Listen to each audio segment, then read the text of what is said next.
YCP వాళ్ళు గతంలో 151 సీట్లతో ఉన్నారు, బాగానే ఉన్నది. తర్వాత సహజంగా రాజకీయం పైన ఏమాత్రం అవగాహన ఉన్న వాళ్ళని ఎవరిని అడిగినా కూడా నెక్స్ట్ సారి ఎవరు గవర్నమెంట్ ఫామ్ చేస్తారని అడిగితే ఖచ్చితంగా వైసీపీ ఫామ్ చేస్తుంది.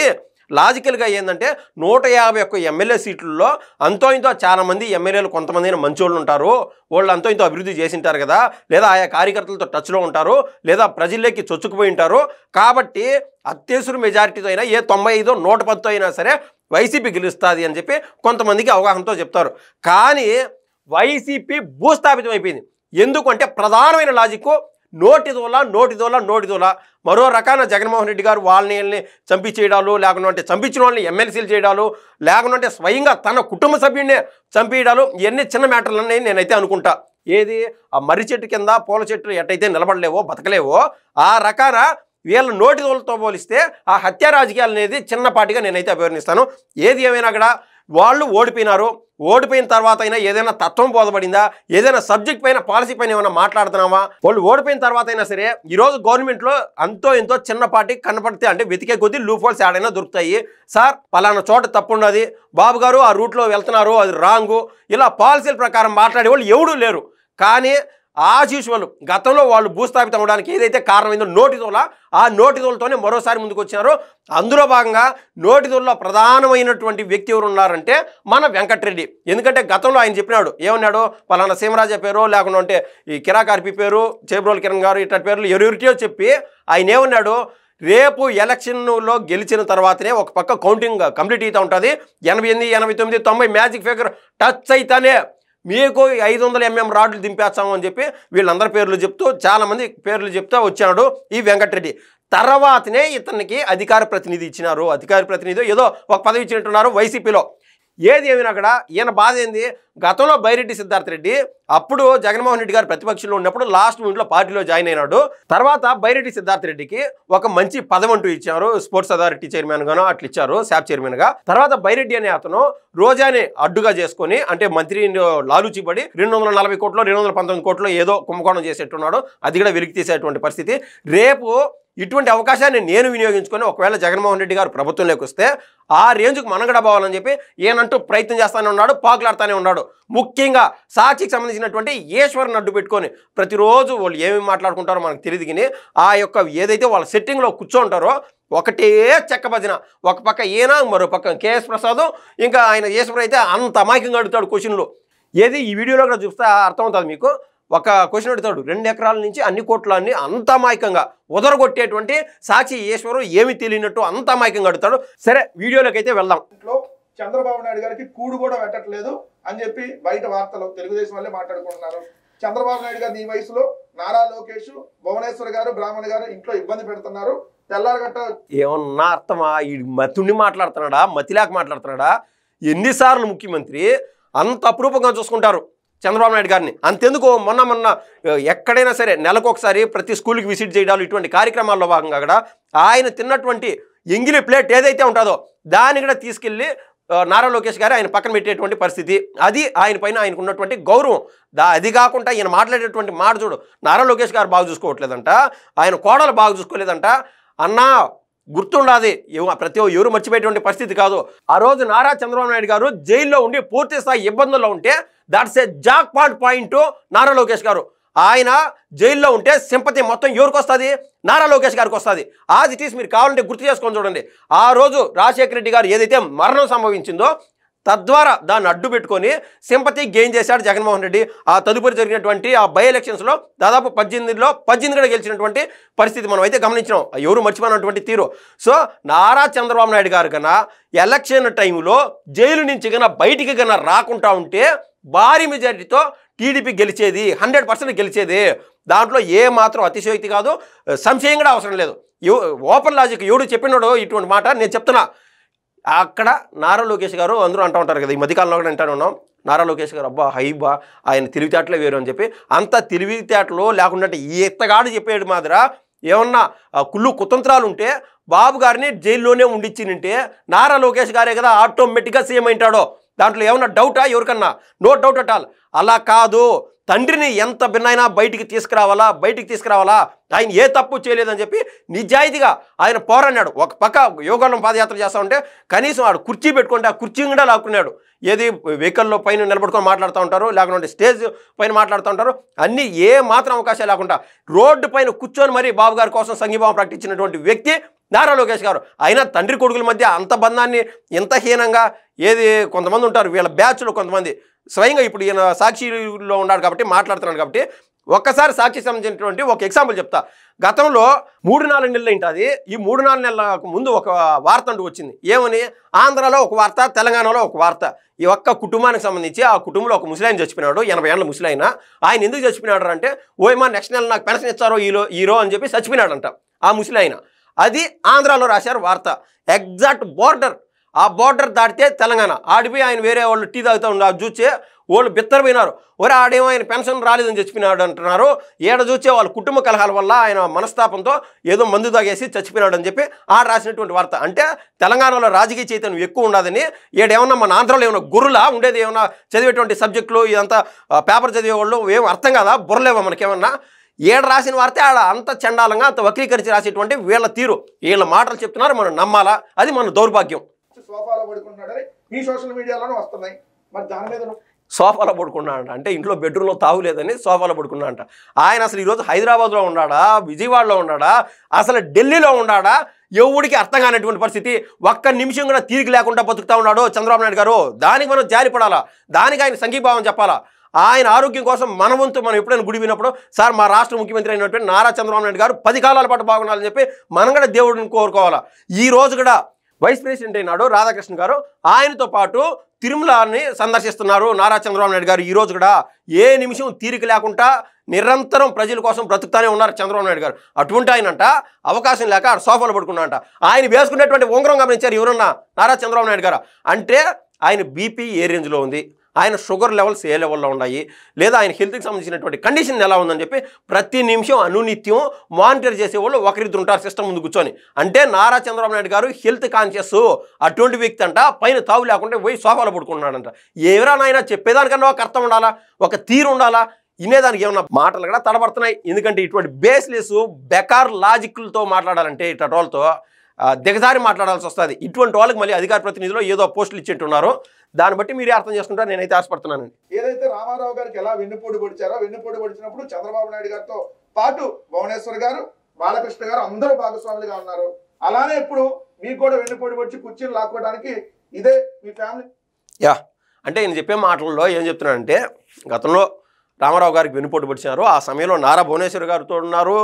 వీళ్ళ స్వయంగా నారా లోకేష్ గారు, వాళ్ళ కుటుంబ సభ్యులు, బాలకృష్ణ గారు, హరికృష్ణ గారు, వాళ్ళ కుటుంబ సభ్యులంతా ఏకతాటిపైకి వచ్చి రామారావు గారికి వెన్నుపోటు పొడిచారు అన్నారు. ఆ రోజు జరిగినటువంటి సందర్భమే, పరిస్థితులే వేరు. పార్టీని కాపాడుకోవాలా, పార్టీని ఒక రాక్షసి కబ్జా చేస్తుంది. ఒక పక్క పసుపు కండువా ఒక్కసారి ఊహించుకోండి. గతంలో ఆ జరిగినటువంటి సంఘటన సమయంలో ఏ వ్యక్తి అయితే ఉన్నారో ఆ వ్యక్తి చేతలో ఈరోజు తెలుగుదేశం పార్టీని ఊహించుకోగలమా? ఆ వ్యక్తి భుజాలపైన పసుపు కండువా ఊహించుకోగలమా? అది జరిగినటువంటి పరిస్థితి. ఒక పక్క రామారావు గారు హెల్త్ కొంచెం ఇబ్బందులు పడతా ఉండి ఆయన ప్రజా జీవితంలోకి నిరంతరం రాలేకుండా ఉంటే ప్రతి మంత్రితోనూ ప్రతి ఎమ్మెల్యేతోనూ ఏం మధ్యలో ఇన్వాల్వ్ అయ్యేది కాంట్రాక్ట్లు గేంట్రాక్ట్లు అని చెప్పి పార్టీనే ఇబ్బంది పెట్టే రకంగా ముందుకెళ్తా ఉంది. తెలుగుదేశం అంటే అవినీతి అనే మరకే లేదు, రామారావు గారి పైన చిన్నపాటి మరక కూడా లేదు.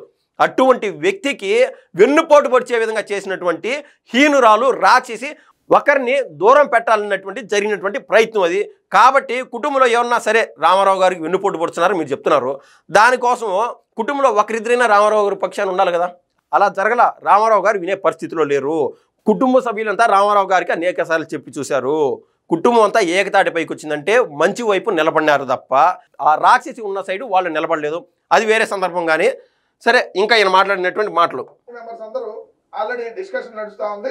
దీని మీద రోజు ఇంట్లో గొడవలు జరుగుతున్నాయి అన్నారు. మరి ఈ వార్త కూడా నువ్వు రాయాలి కదా. రాసిన విషయం అంతా ఆంధ్రజ్యోతి వారు ఏం రాశారంటే, భారతిరెడ్డి గారు అతి త్వరలో పార్టీ బాధ్యతలు చేపడుతున్నారు అని రాశారు. దాంట్లో ఏమైనా తప్పు ఉందా? స్వయంగా అడుగుతున్నా, వైసీపీ వాళ్ళైనా ఎవరినైనా అడుగుతున్నా. ఇప్పుడు మీరే రాయండి, నారా భువనేశ్వర్ గారు పార్టీ బాధ్యతలు చేపడుతున్నారనో, లేకుంటే యాక్టివ్ పాలిటిక్స్లోకి వస్తున్నారన్న రాయండి. లేకుండా ఉంటే స్వయంగా నారా లోకేష్ గారు సతీమణి నారా బ్రాహ్మణి గారు యాక్టివ్ పాలిటిక్స్లోకి వస్తున్నారు రాయండి. దాంట్లో తప్పే ఉంది, వస్తే మంచిదే కదా. కార్యకర్తలు మరింత దగ్గరవుతారు, కార్యకర్తల బాధలు ఇబ్బందులు తెలుస్తాయి. ఒక కుటుంబం నుంచి 4-5 ఉన్నప్పుడు అధినేత ఎవరైతే ఉంటారో వాళ్ళకి చేరవేస్తారో సమస్యలు. వద్దు, నెల్లూరు నియోజకవర్గం ఈ మాదిరి జరుగుతుంది, వాళ్ళు సాటిస్ఫైగా లేరు, నాయకులు నిర్వీర్యం అయిపోతున్నారని చెప్పి చెప్తారు. ఆయన రాసింది నా ఫేక్ వార్త కాదండి. ఒక మాట మళ్ళీ నేను గుర్తు చేసి మళ్ళీ చెప్తున్నా. షర్మిల గారు జగన్మోహన్ రెడ్డి గారి నుంచి ఆ ఇంటి నుంచి దూరం అయిపోతున్నారు, విజయమ్మను కూడా జగన్మోహన్ రెడ్డి గారు ఇంటి నుంచి గెంటేస్తున్నారని చెప్పి ముందు రాసినటువంటి వార్త ఏ ఛానల్ అయినా ఉందంటే ఏబిఎన్ఏ. అది అక్షర సత్యం జరిగింది. తర్వాత కాలంలో షర్మిల గారు తెలంగాణలో పార్టీ పెడుతున్నారు అని రాశారు, అట్టే జరిగింది. తర్వాత షర్మిల గారు పార్టీ కాంగ్రెస్లో విలీనం చేస్తున్నారు అని రాశాడు. జరిగిందా లేదా? ఎవడు ఆశ్చర్యపోతారు. విలీనం చేయడం ఏంది, పార్టీ పెట్టడం ఏంది, ప్రతి ఒక్కటి యాజ్ ఇట్ ఈస్ డిట్టు ముందే రాసినటువంటి వ్యక్తి ఎవరన్నా ఉన్నారంటే స్వయంగా రాధాకృష్ణ గారే. ఇంకా షర్మిల గారి పార్టీ విలీనం చేసేస్తారని రాయడము, తర్వాత కాలంలో షర్మిల గారు ఏపీకి వచ్చి కాంగ్రెస్ పిసిసి ప్రెసిడెంట్గా అవుతారని రాశాడు. ప్రతి ఒక్కటి యాజ్ ఇట్ ఈస్ జరిగినాయి. ఆడదాకా ఒకటి అయిపోయిందా? ఇప్పుడు షర్మిల గారు అదేవిధంగా విజయం గారు స్వయంగా తన కొడుకైనటువంటి జగన్మోహన్ రెడ్డి గారి పైన కేసులు వేస్తారు అని రాశాడు. జరిగింది ఏమన్నా? దాంట్లో ఏమన్నా తప్పులు ఉన్నాయా? ఏమన్నా అబద్ధమా? యాజ్ ఇట్ ఈస్ జరిగింది. అటువంటి వార్తలు రాసినటువంటి వ్యక్తి రాధాకృష్ణ గారు. ఆయనకు ఒక క్రేజ్ ఉంది, ఆయనకు ఒక స్టేచర్ ఉంది, ఆయనకు ఒక అంత సీన్ ఉంది, ఆ పేపర్కి ఒక బ్రాండ్ వాల్యూ ఉంది. కాబట్టి ఏది రాసినా జనాలు నమ్మేటువంటి పరిస్థితి.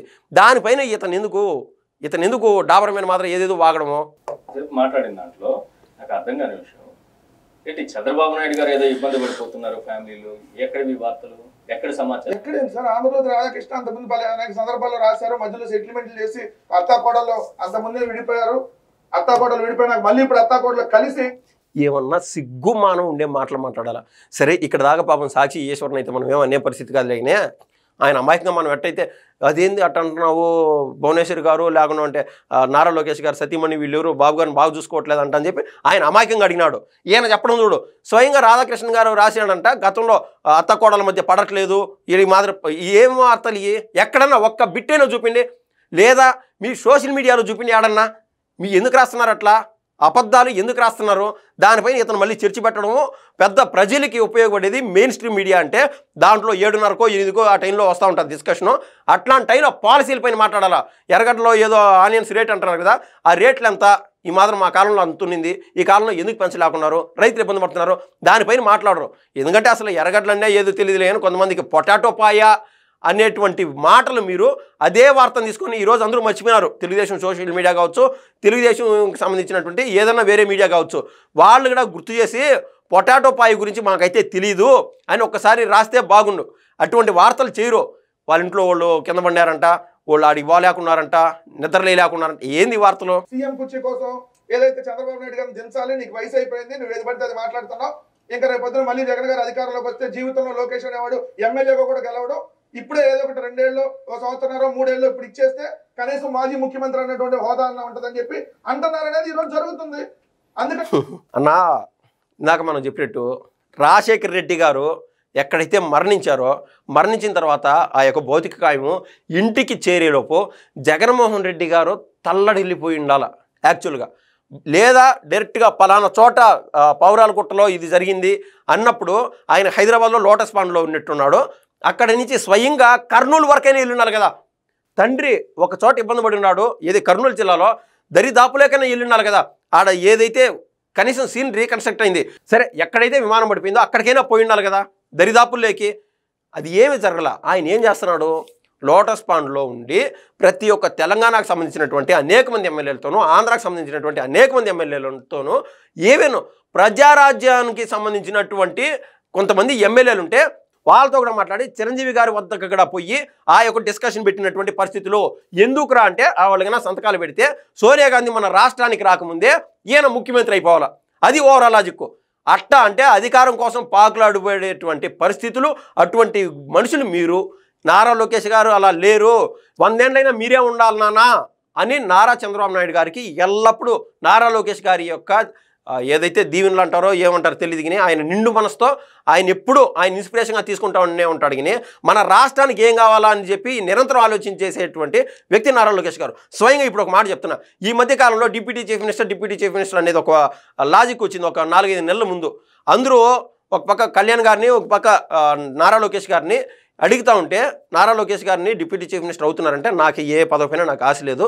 నేను I were fully satisfied with ఏదైతే మినిస్ట్రీ ఉన్నదో, విద్యాశాఖ మంత్రి కావచ్చు, ఐటీ శాఖ మంత్రి కావచ్చు, పక్కా సాటిస్ఫాక్షన్గా ఉన్నాను. నేను ఈ మాత్రం ఉండడం నాకు చాలా హ్యాపీ. అదేవిధంగా పవన్ కళ్యాణ్ గారు డిప్యూటీ చీఫ్ మినిస్టర్గా ఆయన ఒదిగిపోయినారు, అలా బాగుంది. నాకు ఇంతకు మించి ఏ క్వశ్చన్లు వద్దు. ఇప్పుడునే పని నేను సక్రమంగా చేసుకుంటున్నాను.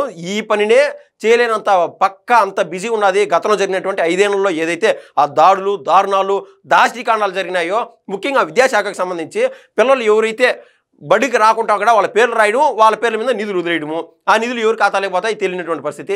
ఖచ్చితంగా వాళ్ళు స్కూలుకు రావాలని చెప్పి ఈరోజు తల్లికి వందనం కార్యక్రమం ఇవ్వడము, అదేవిధంగా భోజనం యొక్క క్వాలిటీ పెంచడము, అదేవిధంగా వారంలో ఒక రోజు నో బ్యాగ్ డే అని చెప్పి పిల్లల యొక్క మైండ్లో వికాసం పెంచే విధంగా అలా ప్రతిరోజు రోజుకొక సంస్కరణ తీసుకొచ్చి నారా లోకేష్ గారు ముందుకెళ్తున్నారు. నిన్న మొన్న చాగంటి కోటేశ్వరరావు గారి దగ్గర ఏదైతే పిల్లలకు ఉపయోగపడే విధంగా పుస్తకాలు రాసి, అంటే ఆయనకి క్యాబినెట్ ర్యాంక్ ఇచ్చి మరీ పిల్లలకంటూ గవర్నమెంట్ స్కూల్లో చదివేటువంటి పిల్లలకు అందజేస్తున్నటువంటి పరిస్థితి.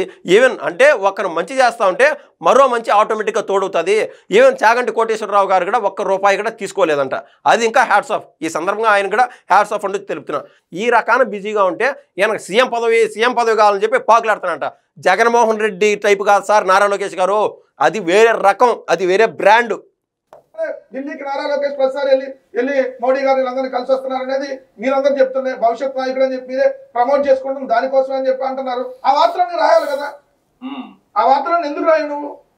అంటే భారతమ్మ గారి గురించి లేదంటే జగన్మోహన్ రెడ్డి గారి కుటుంబ సభ్యుల గురించి ఏదో ఒక వార్త రాసి మొత్తం టాపిక్ డైవర్ట్ చేయాలి.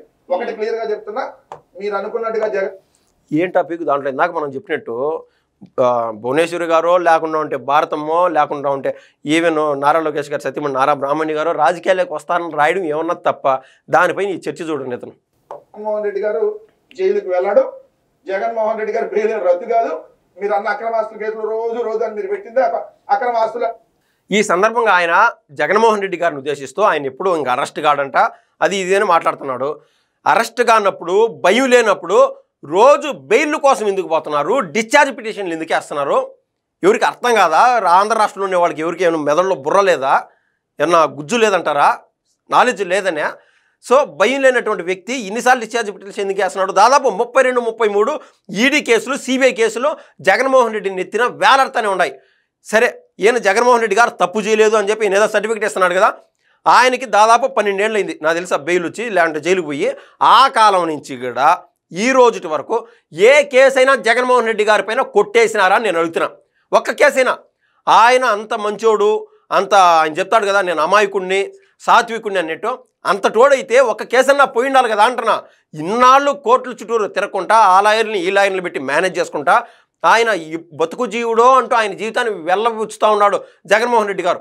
ఆయన జైలుకు పోవడం చెప్పి ఆయన సర్టిఫికేట్ ఇస్తున్నాడు. పాపం అనేది ఒకరోజు పండుతుంది. మనం ఈ మధ్య వింటానే ఉన్నాం. కాలం ఇది వరకులా కాదు. అప్పుడెప్పుడో చేసినటువంటి పాపము ఈ జన్మలో అవుతుంది, ఈ జన్మలో చేసినటువంటి పాపం ఇంకో జన్మలో. కర్మ రిటర్న్స్ సూన్. ఈ జన్మలో చేసినటువంటి పాపం ఈ జన్మలోనే అనుభవించాలి. గతంలో వాళ్ళ నాయన అధికారాన్ని అడ్డుపెట్టుకొని జగన్మోహన్ రెడ్డి గారు చేసినటువంటి నిర్వాకాలు మనం చూసాం.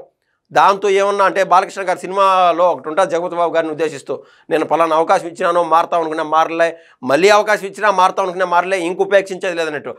సరే, ఆ కాలం అయిపోయింది. జగన్మోహన్ రెడ్డి గారు సీఎం అయినాక ఏం చేసినాడు? యాజ్ ఇట్ ఈస్ రిపీట్ చేసేసాడు. ఎవరన్నా మర్చిపోయినారా? అదో తప్పుడు. జగన్ గారు రైట్ రాయల్ గా సంపాదించారు, అడ్వాన్స్ ట్యాక్స్ కట్టారు.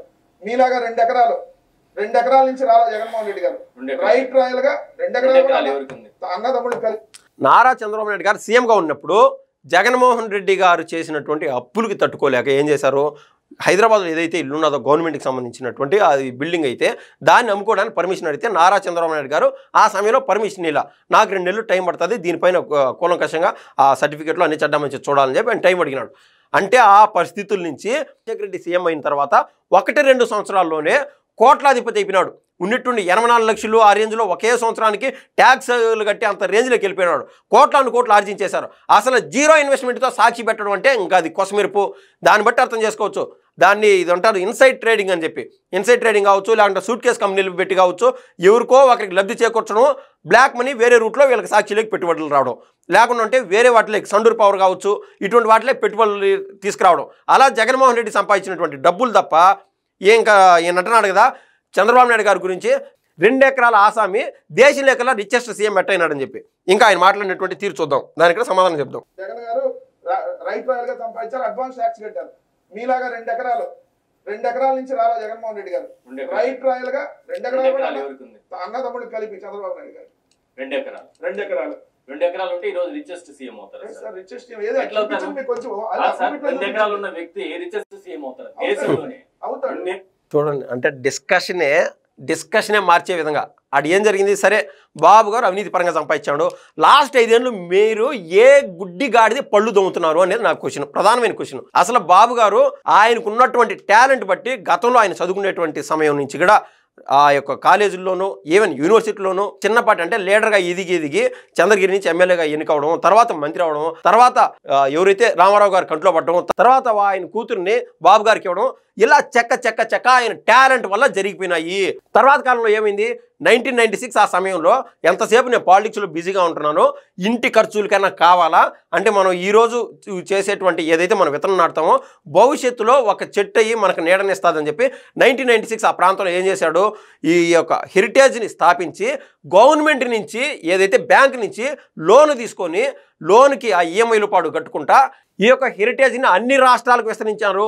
దేశంలో కల్లా ఇదొక మిల్క్ కావచ్చు, ఈ యొక్క వెజిటేబుల్స్ కావచ్చు, వీటిల్లో హెరిటేజ్ అనే దానికి ఒక బ్రాండ్ ఉంది. కోట్లు షేర్ వాల్యూస్ పెరిగిపోయినాయి. ఓవరాల్ దీని యొక్క వెల ఎంత అంటే 800 కోట్ల పైన ఉండాలి ఈ యొక్క హెరిటేజ్ బ్రాండ్ వాల్యూ. ఆ రేంజ్కి ఎదిగినాడు. అలా కాకుండా మంది పైన పడిపోదాము, లేకుండా 20 లక్షల కోట్ల పైన వీళ్ళు చేసినటువంటి కుంభకోణం ఉన్నదంటే ల్యాండ్స్కి సంబంధించి గత 5 ఏళ్లలో అవి కూడా అన్నీ వెలికి తీస్తూనే ఉంటారు, బయటకు వస్తూనే ఉంటాయి. అలా కష్టపడినటువంటి వ్యక్తిని ఈ రకాన కించపరచడం అనేది చాలా తప్పు. నేను కోరుకుంటున్నా ఈ 800 కోట్లు 900 కోట్లు కాదు, 20,000 కోట్ల అధిపతి అయిపోవాలా నందమూరి ప్లీజ్ 20,000 కోట్ల అధిపతి అయిపోవాలా ఈ యొక్క నారా ఫ్యామిలీ అని చెప్పి నేను కోరుకుంటున్నా. ఎందుకంటే అండి, ఒకటి ఎన్టీఆర్ ట్రస్ట్ అనేది ఒకటి ఉంది. ఎక్కడైనా మీరు చూస్తే ఎక్కడ ఉపద్రవాలు వచ్చినా, ఈవెన్ ఇక్కడ కృష్ణా జిల్లాలో విజయవాడలో ఏదైతే వరదలు వచ్చాయో ఆ సమయంలో ఫస్ట్ అక్కడ మనకు కనిపించేటువంటి వ్యక్తులు ఎవరు అంటే ఎన్టీఆర్ ట్రస్ట్కి సంబంధించినటువంటి సేన, ఎన్టీఆర్ ట్రస్ట్కి సంబంధించినటువంటి వ్యక్తులే. అలా కాకుండా రాష్ట్రంలో ఎక్కడ ఏమి జరిగినా కూడా వాళ్ళకు ముందు అత్యవసరంగా వాళ్ళకి సేవలు అందించేటువంటి సంస్థ ఇండిపెండెంట్ సంస్థ కేవలం ఎన్టీఆర్ ట్రస్టు. అలా కాకుండా వీళ్ళు ఈ రోజుకి కూడా నేను క్యాలిక్యులేట్ చేసి చూశాను, ఇన్ఫర్మేషన్ తీసుకొని చూశాను. ఇరు గవర్నమెంట్ నుంచి అటు తెలంగాణ కావచ్చు ఇటు ఆంధ్ర కావచ్చు ₹1 కూడా వాళ్ళ దగ్గర నుంచి ఫండ్ తీసుకున్నటువంటి దాఖలాలు లేవు. దాన్ని బట్టి అర్థం చేసుకోవచ్చు వీళ్ళు కష్టపడే దాంట్లో సొంత లాభం కొంత మానుకో అనేది ఏదైతే నినాదం ఉన్నదో పాతకాలంలో ఒక కవి రాశారో దాన్ని వీళ్ళు స్వయంగా ఆచరిస్తున్నారు. అది వీళ్ళు చేసేటువంటి సేవా గుణం. అలా కాకుండా ఈవెన్ తెలుగుదేశం కార్యకర్తలు ఎవరైనా చనిపోతే వాళ్ళ పిల్లల్ని తీసుకొని వచ్చి ఎన్టీఆర్ స్కూల్స్లో చదివిస్తూ వస్తున్నారు. అలా సంపాదించిందని 10 మందికి ఉపయోగపడాలని చెప్పి అందుకు సంపాదన అవసరం. అలా సంపాదించుకొని మీ దగ్గర ఏదైనా ఒక ట్రస్ట్ ఉంటే చెప్పండి, ఒకసారి ఆలోచించేద్దాం. ఏ రకాన్ని మీరు ఎవరికి సేవ చేస్తున్నారో చెప్పండి. అలా ఉండదు. మన కృష్ణమోహన్ రెడ్డి అంటాం, ధనంజయ రెడ్డి అంటాం, ఈ రకాన్ని మీరు సంపాదించేదంతా ఏడుండదు. మన ఆంధ్ర రాష్ట్రాల్లో ఉండవు పెట్టుబడులు, ఏడుకో వెళ్ళిపోతాయి, సౌత్ ఆఫ్రికాలకి ఆడికి ఈడికి వెళ్ళిపోతాయి. ఆ రకాన్ని మీరు చేసేటువంటి తీరు వీళ్ళకి ఏదన్నా పోలిక నక్కకి నాగలావకం అనుకున్నంత తేడా అయితే ఖచ్చితంగా ఉంది. ఈవెన్ జగన్మోహన్ రెడ్డి గారు గతంలో ఒక మాట ఇచ్చాడు, ఏది విజయవాడలో ఏదైతే వరదలు వచ్చాయో వాళ్ళకు ₹1,00,00,000 ఇస్తాను బా అని చెప్పినాడు. అది ఎట్టబోయిందో ఎవరికి తెలీదు. ఇన్నాళ్ళు అందరూ అడుగుతూ ఉన్నా కూడా ఆయన ఇప్పటికీ ఆ ₹1,00,00,000 ఇవ్వలేదంటే కేవలం ఇగోనే, ఇవ్వలేదు కదా ఇప్పుడు దాకా, సో ఇస్తే నేను చిన్నవాడిని అయిపోతాను, తప్పు అయిపోతుందని చెప్పి ఆయన ఇగోతోనే ఇవ్వాల. లేదంటే ₹1,00,00,000 ఎంత జగన్మోహన్ రెడ్డి గారికి పాకెట్ మనీ ఖర్చు. దాన్ని బట్టి మనం అర్థం చేసుకోవచ్చు.